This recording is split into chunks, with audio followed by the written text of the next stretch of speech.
É grata a nossa satisfação por cada pai, por cada família aqui representada pelos pais nesta noite. Também a nossa grata satisfação pela surpresa da presença do pastor Gélio, Renai, Lelê. Não é surpresa não, Lelê está escapulindo para casa de vez em quando, né? Zazaf também, muito bom estar com vocês aqui. Esli está ali no canto também, muito bom. E tem a irmã ali que nos visita. Uma satisfação estar com a irmã. E todos, de igual modo, são o alvo do propósito e do projeto de Deus. E nós vamos, sem delongas nessa noite, ler a palavra de Deus em Provérbios capítulo 13.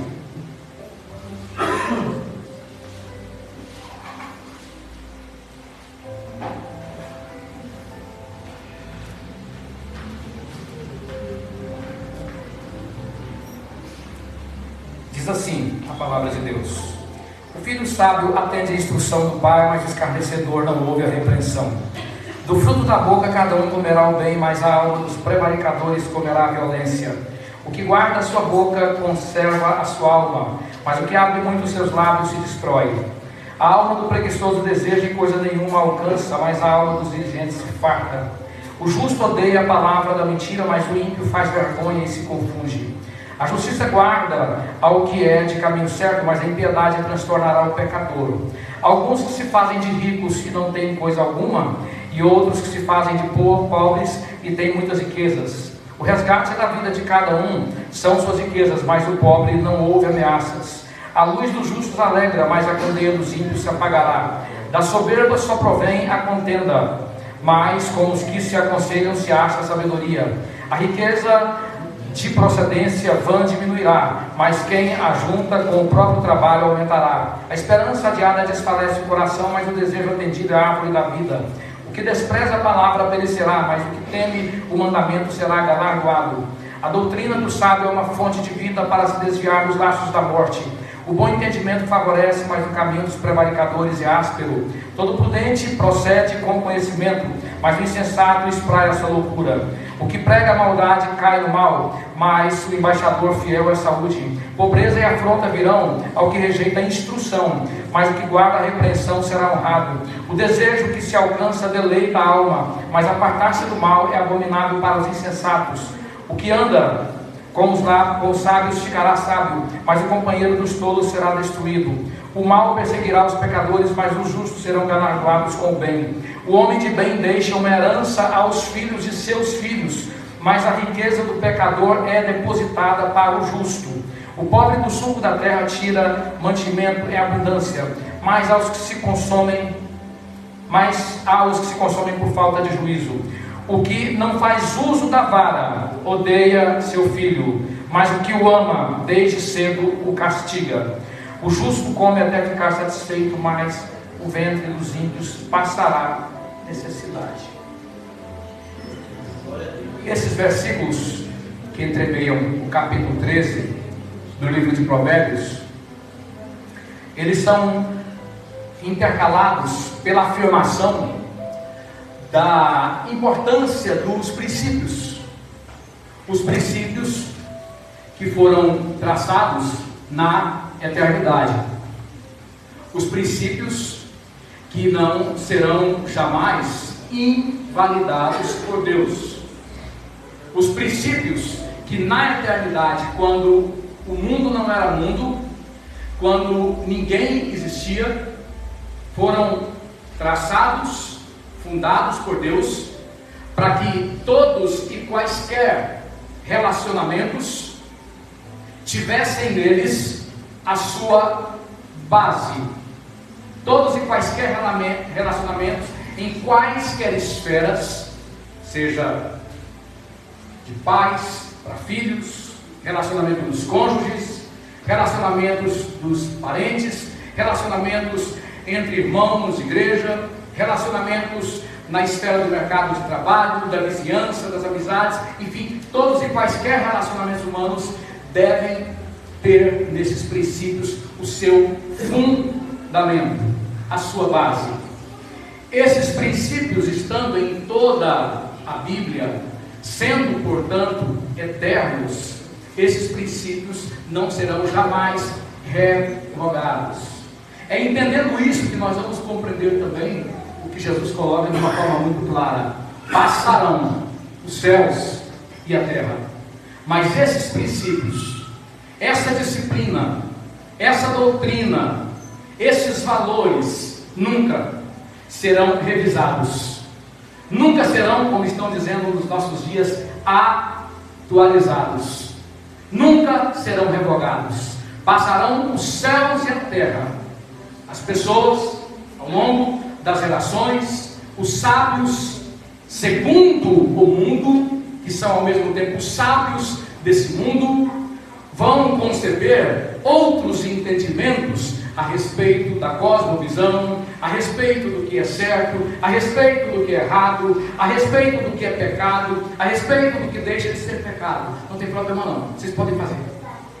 Vocês podem revisar o entendimento de vocês a respeito daquilo que é correto e daquilo que é certo.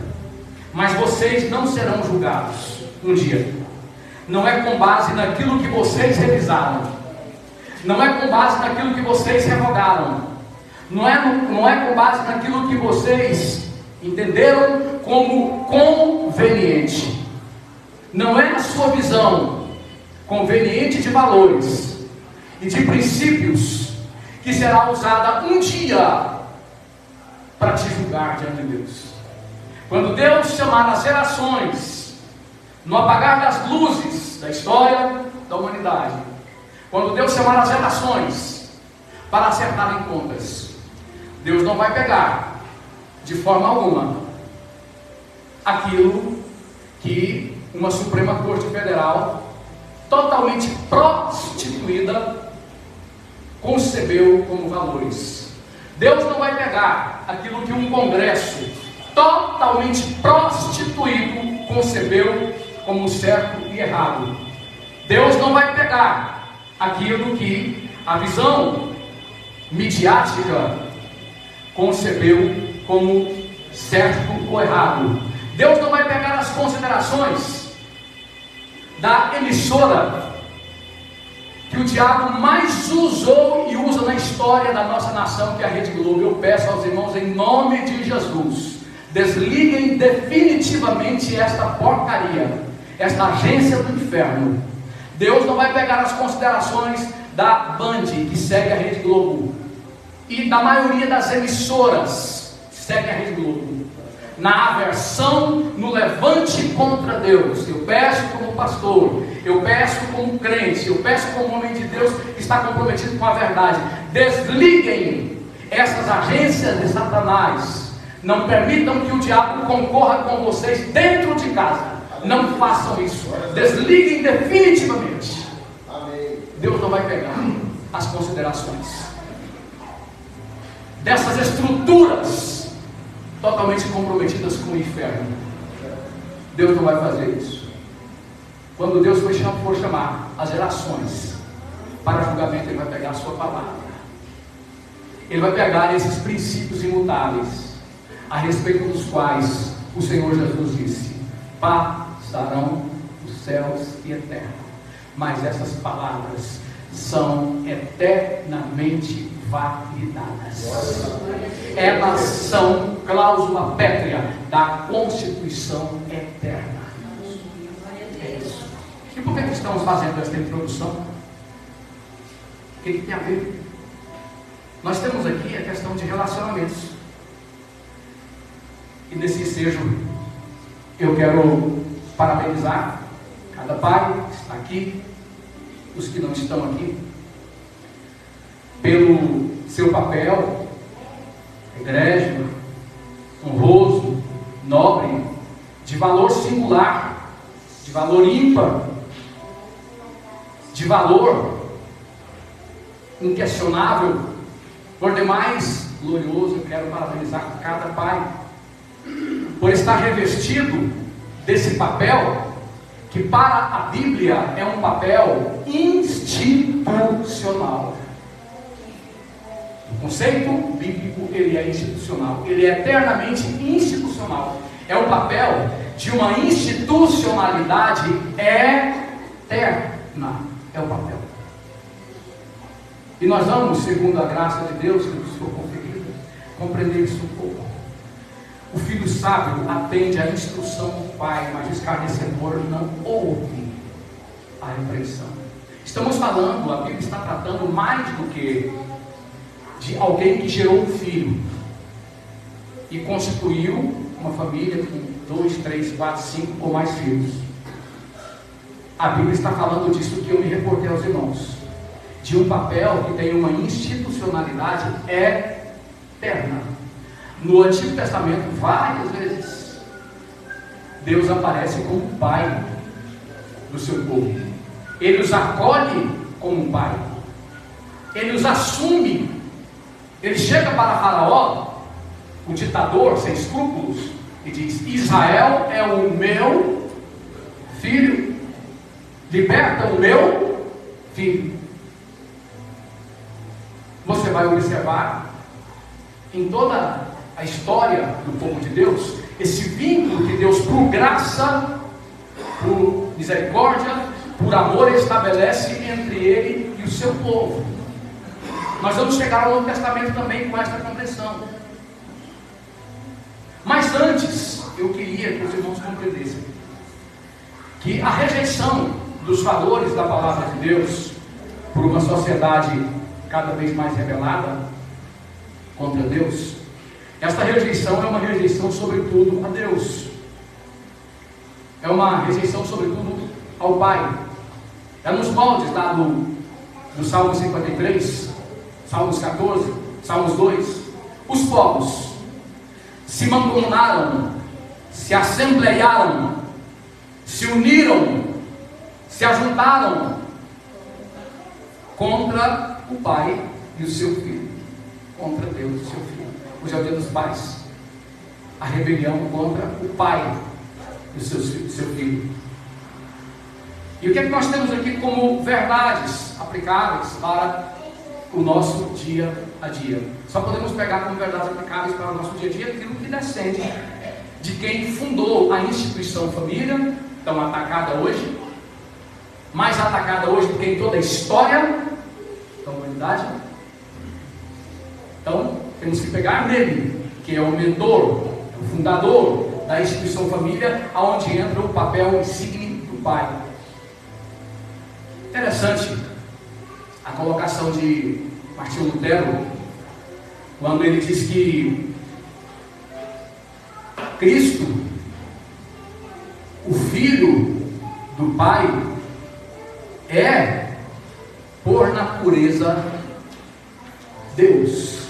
Cristo, o Filho do Pai, é, por natureza, Deus. Não precisa muito mais do que isso para reduzir a pó a visão das testemunhas contra Jeová e de várias outras seitas que têm em Cristo o seu maior problema. Quer dizer, Cristo é o problema do mundo, né? Dos que são rebeldes contra o Pai. Mas nessa linha de raciocínio de Martinho Lutero, nós entendemos que ele, o Filho, ele veio cumprir o propósito do Pai. Ele veio cumprir o propósito do Pai.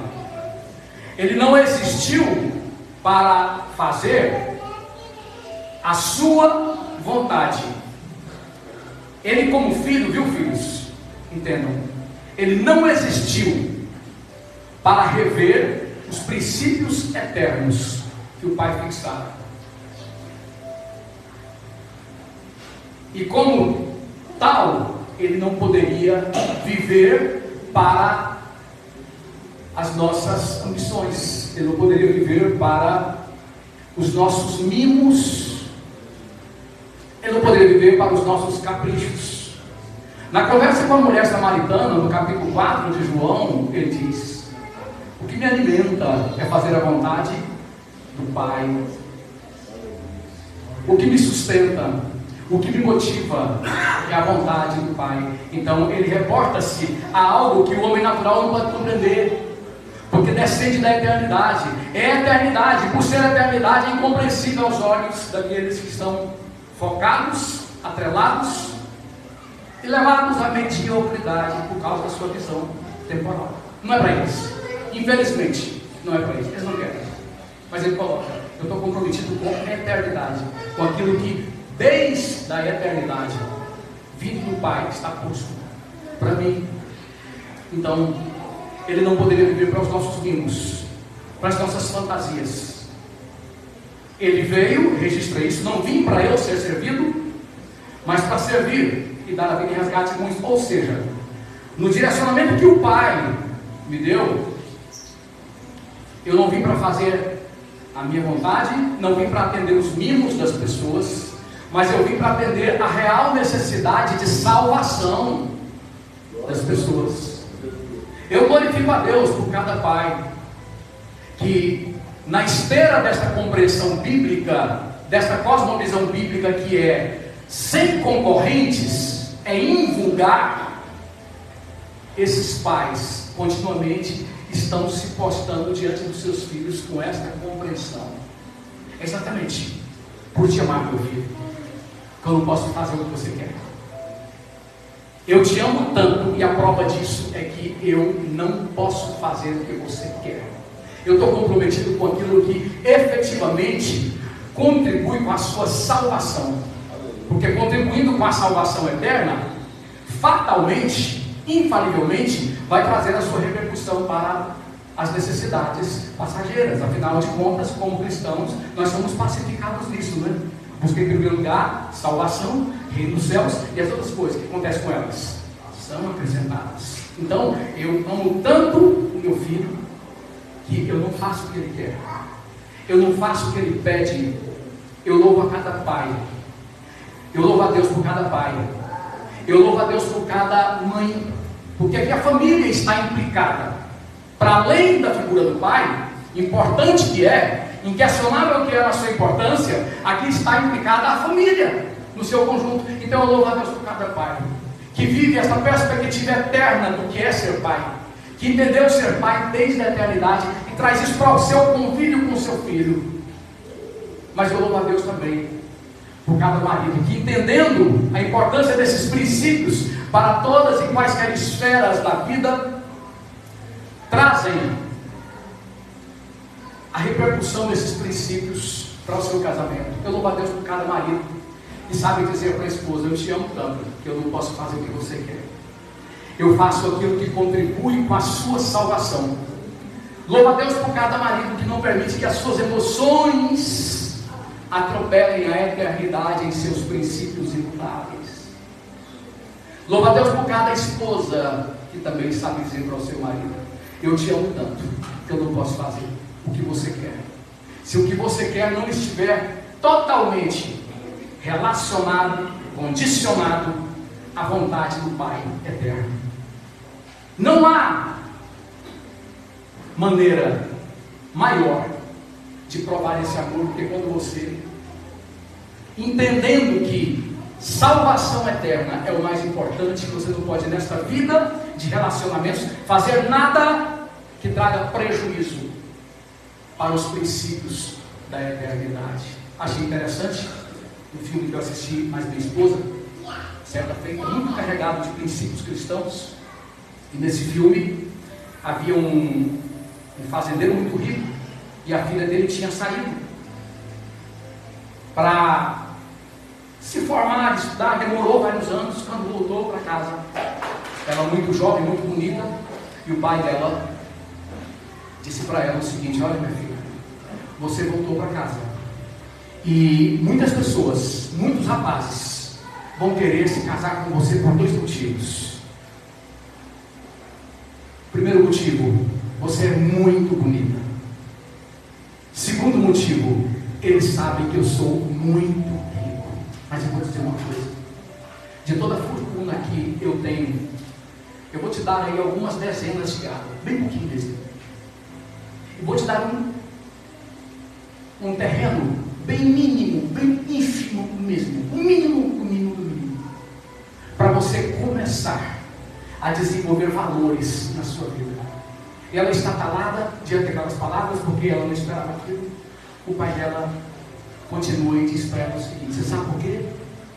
Eu vou fazer isso porque eu te amo. Quando nós entendemos esse relacionamento entre pais e filhos. E louvamos a Deus pelos pais, que numa época que representa o maior cerco de Satanás em toda a história humana, contra a instituição família, contra os pais, contra as mães, nunca na história humana o diabo se organizou tanto para destruir a família como nos nossos dias. Se a totalidade dos pais cristãos entendessem isso, eles fariam de tudo para não faltar uma escola dominical.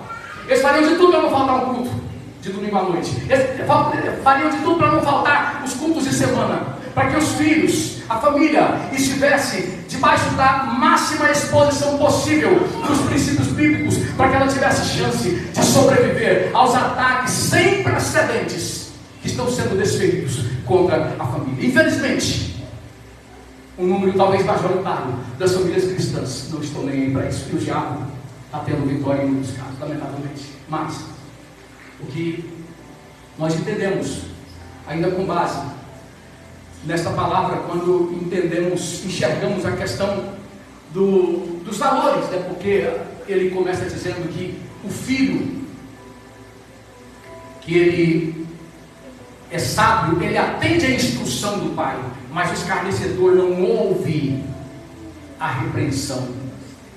Então, nós podemos louvar a Deus pelos pais, focados na palavra de Deus.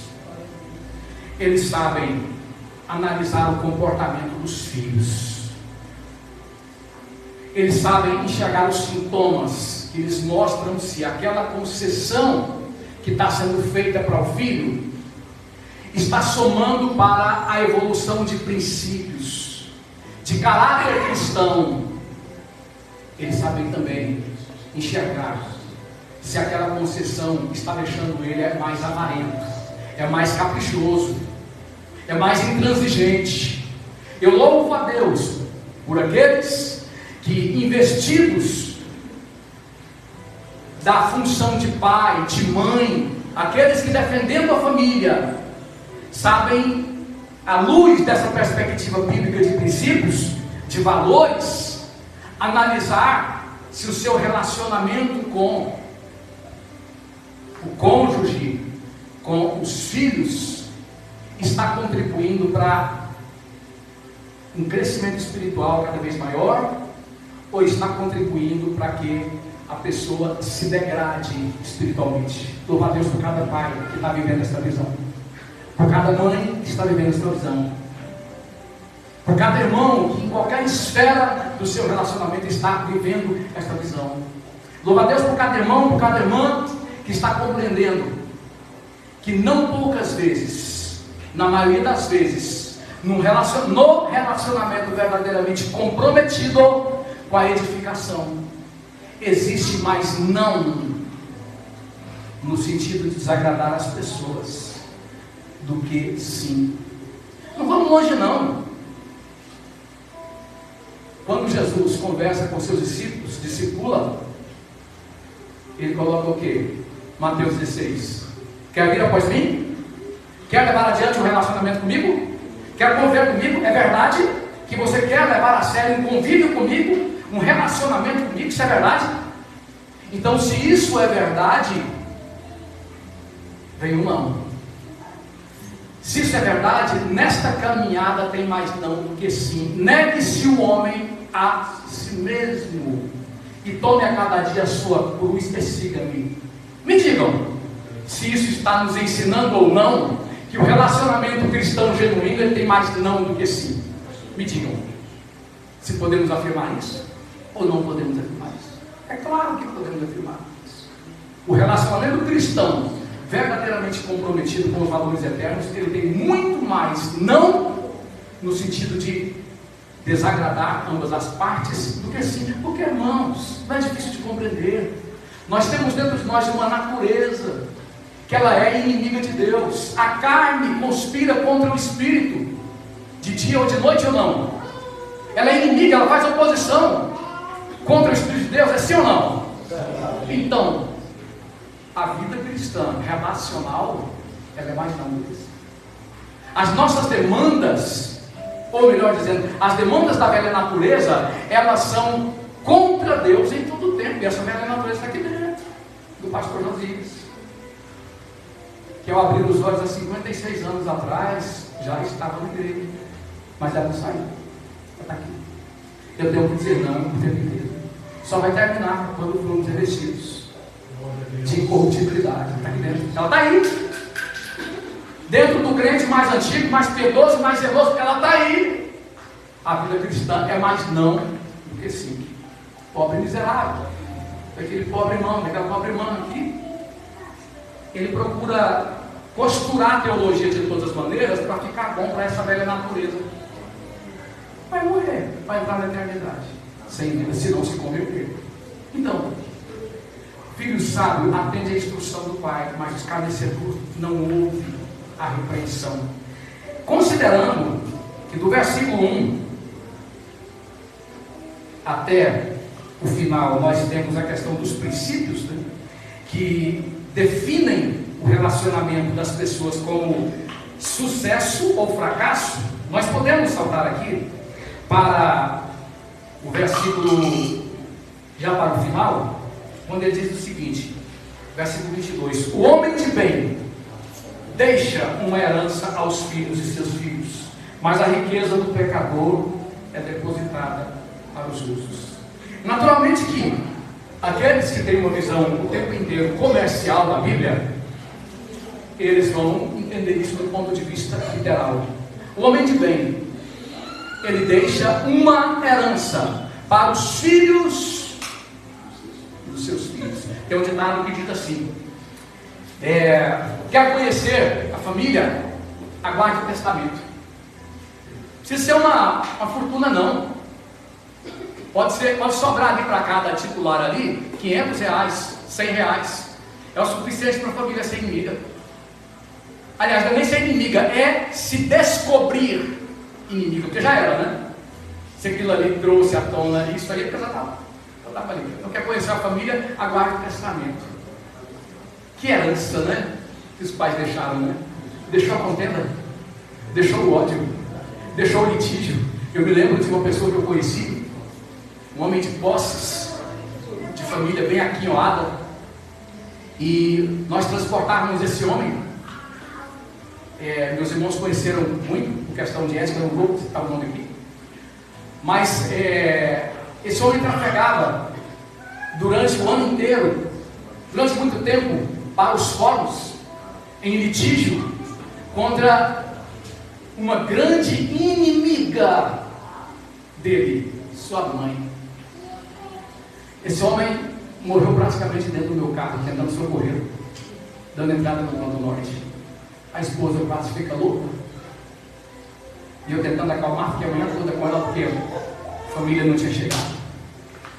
Aí quando ela se acalma um pouco, ela recobra o mínimo de controle das suas emoções, o suficiente para dizer o seguinte: quem vai gostar de saber da morte dele são aqueles cães, a família dele, a mãe dele.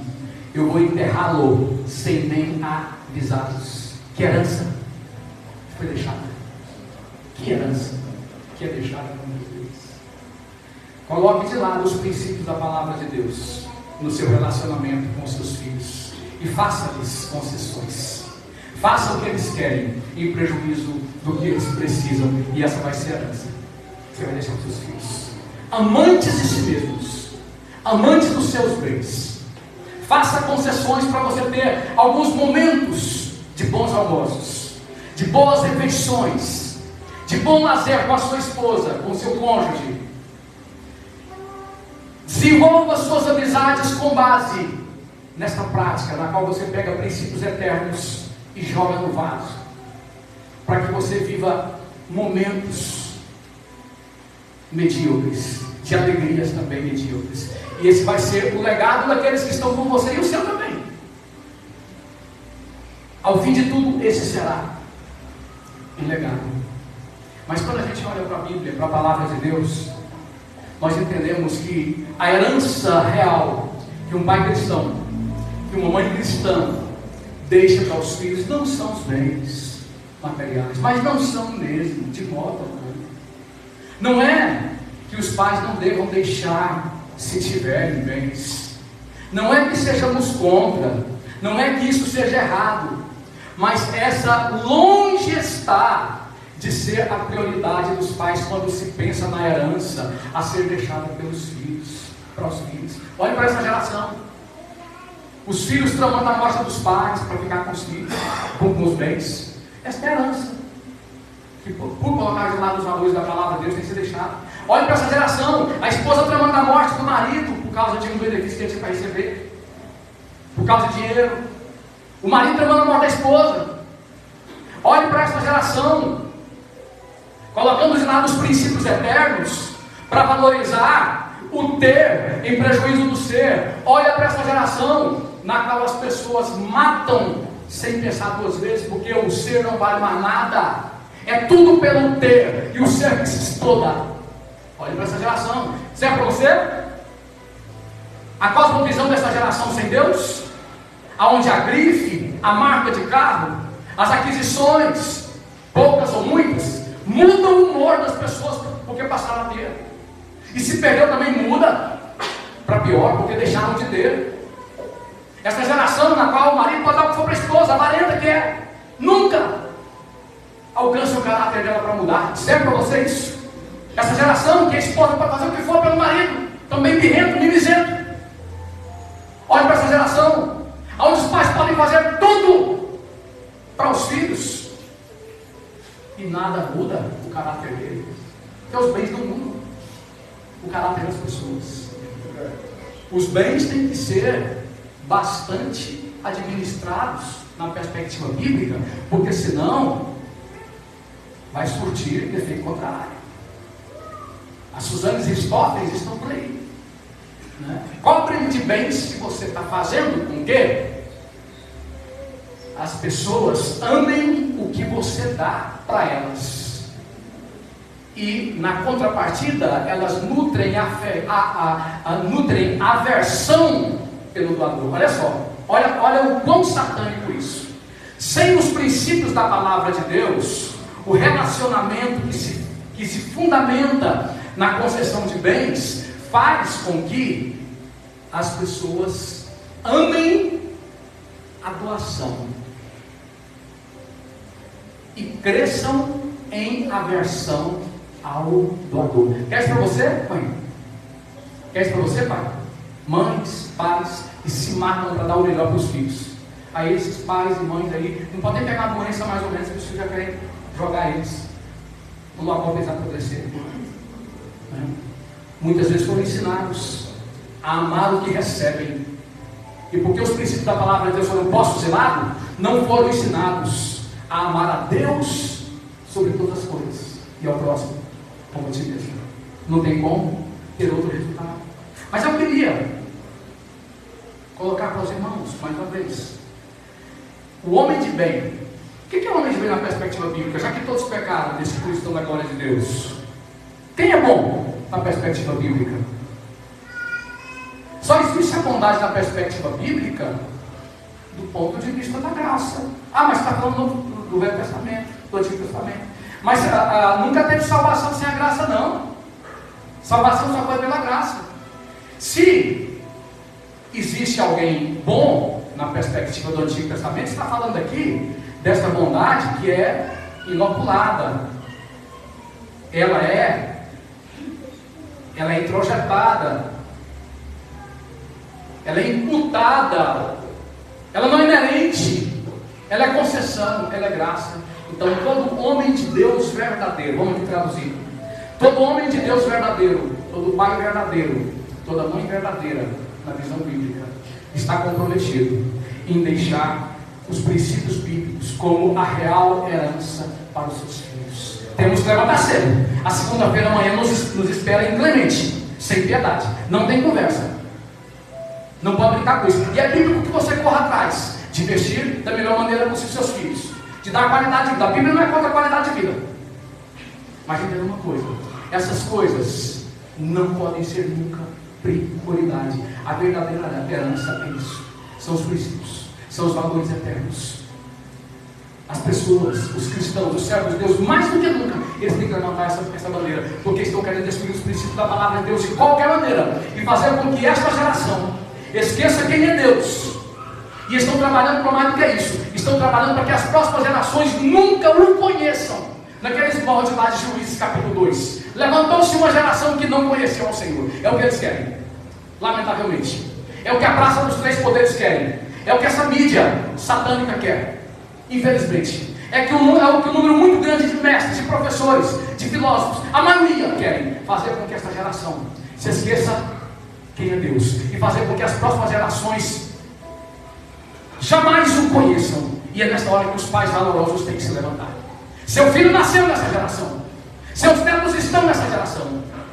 E essa palavra que ao mesmo tempo agradece a Deus por cada pai, diz para cada pai: se levante valorosamente, fique de pé, ate valorosamente, pela graça de Deus, pela misericórdia de Deus, mostra seu valor.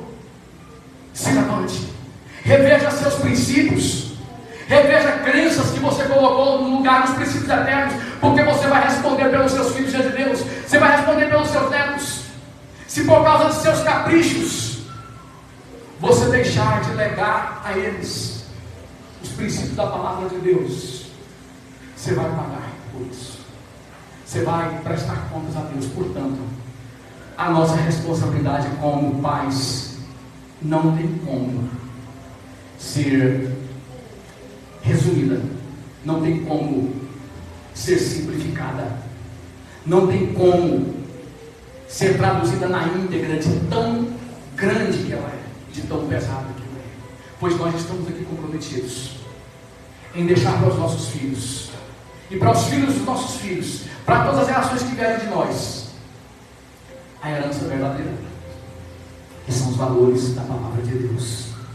Muitas vezes dói, como o pai dói, tem que tomar certas atitudes, como avô, porque o avô é pai do pai. Então continua a responsabilidade. Seu filho pode chegar aí a 30, 50, 60, 70 anos, você pode chegar a 100, mas ele nunca vai deixar de ser seu filho, não. Ele é seu filho. Está entendendo? Você nunca deverá deixar de ser essa referência que mostre para ele a herança eterna. Mas o tempo não está muito do nosso lado. Eu vou ter que correr aqui. Ainda temos a ministração da ceia. E eu fico pensando, quando a gente pensa nesse referencial que é o pai, porque todas as verdadeiras referências bíblicas, elas descendem da eternidade. Família descende da eternidade. O Pai, o Filho e o Espírito Santo. Relacionamento descende da eternidade. Então nós temos que, na eternidade, nos espelharmos nessas referências. Pai não é diferente. Pai descende da eternidade. E nessa linha de entendimento bíblico, João capítulo 3, 16, que quase ninguém conhece, quase nenhum crente conhece, né? E eu vou repetir aqui, quase ninguém conhece. Deus amou o mundo de tal maneira, como é que é aí? Será que tem alguém ali que conhece? Vai casar, vai. Deus amou o mundo de tal maneira que Deus, o Filho unigênito, para que todo Aí, legal, que bênção, muito bom, brava, Zaki. Então veja bem, queridos, Deus amou o mundo de tal maneira que deu seu Filho único, para que todo aquele que nele crê não pereça, mas tenha a vida eterna. Mas ele continua dizendo, o Pai não enviou o seu Filho, olha a relação aí, Pai e Filho. Ele não enviou o seu Filho para destruir, para condenar o mundo. Versículo 17 diz isso. Mas para que fosse salvo por ele. É uma relação que salva. A relação de Cristo, o Filho, com o Pai, é uma relação que se traduz em salvação. Eu louvo a Deus por cada pai que, entendendo esta perspectiva, tem um relacionamento com o seu Filho comprometido com salvação eterna. É por isso que muitas vezes nós não podemos ser o tiozão. Estão entendendo? Muitas vezes nosso filho não vai gostar do que falamos, do que fazemos, porque o nosso compromisso não é o compromisso da tia da escola, não é o compromisso de alguém distante, não é o compromisso de alguém que apenas está ali para fazer um mimo, para ter um abraço como pagamento daquele mimo. Não.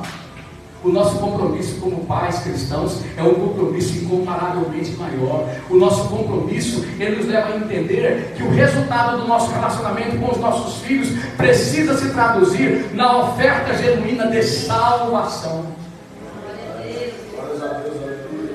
E ele continua: quando nós caminhamos para a ceia do Senhor, Jesus, quando institui a ceia, eu sempre gosto de corrigir, não é santa ceia, é ceia. Não diga santa ceia, é ceia. Quando Jesus institui a ceia do Senhor e extingue ali aquele ritual pascual antigo, de novo, ele vai citar a relação dele com o Pai, quando ele coloca claramente no capítulo 26, estando ali com os discípulos, o clima de traição estava ali, Judas já tinha conversado, estava tudo preparado para entregar Jesus vendido. Então ele diz o seguinte: vocês não vão beber de novo, ou do novo, não vão ter o novo fruto da vide, até que o tenhais no dia final. Há uma dificuldade na tradução desse texto, do que significa isso, como que é isso. Vocês não vão participar dessa ceia de novo, até que o façamos no dia final. Particularmente, eu defendo que Jesus está falando das bodas, no dia que a igreja estiver com ele. Porque antes de chegar lá, ele deu uma ordem. Ele diz: fazem isso todas as vezes que vos reunirdes em memória de mim. Mas o que me chama a atenção é que, de novo, quando ele fala da ceia, saindo das controvérsias, das questões polêmicas que existem no texto, o que me chama a atenção é que, de novo, Jesus evoca o relacionamento filho-pai. É isso. E ao evocar o relacionamento filho-pai, ele faz outra coisa. Ele relaciona esse relacionamento filho-pai à eternidade. E qual que é a lição que nós podemos tirar disso para as nossas vidas, para o nosso dia a dia? Irmãos, o homem natural, ele muda de humor dependendo das circunstâncias comerciais desta vida. Veja bem isso aqui. Ele fica mal-humorado se ele entender que nesse relacionamento dele contigo, ele teve prejuízo. Então, ele muda de novo. Ou, se ele se deu bem, ele mostra-se sorridente. Não é que nós cristãos também não gostemos ou sejamos errados se nós ficarmos aborrecidos porque tivemos algum dano. Isso não se constitui em erro em si. Não é que nós cristãos sejamos errados se nós nos alegrarmos porque tivemos algum êxito. Isso não é errado em si. Mas o problema é quando isso acontece porque o coração tem na glória desse mundo o seu real valor. E esta é a realidade da maioria das pessoas e infelizmente da maioria dos cristãos que estão nos prédios das igrejas hoje. Eles têm o mesmo sentimento do mundo, o mesmo sentimento do mundo. A glória deles está aqui. E esse apego à glória desse mundo resulta da rejeição ao Pai. Ele quis que eles fossem em Cristo co-herdeiros. João capítulo 2, capítulo 1. A todos quantos o receberam, deu-lhes o poder de serem feitos o quê? Filhos de Deus. A todos é facultado a graça de se tornarem parte desse relacionamento, tendo Ele como Pai.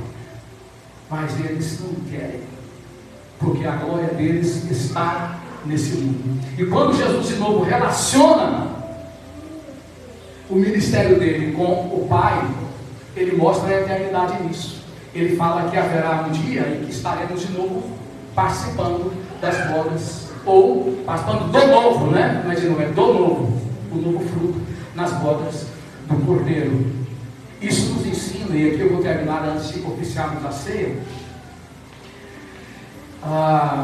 Isso nos ensina que, se o homem natural ele muda de humor porque sua glória está nesse mundo, isso nos ensina que o nosso compromisso de relacionamento é infinitamente maior, porque nós somos eternidade. Nós somos eternidade. Nossos valores não podem ser medíocres. A avareza não pode desenvolver-se em nós. O apego aos bens não pode ser uma qualidade nossa. Esses são os valores daqui, não são os nossos valores.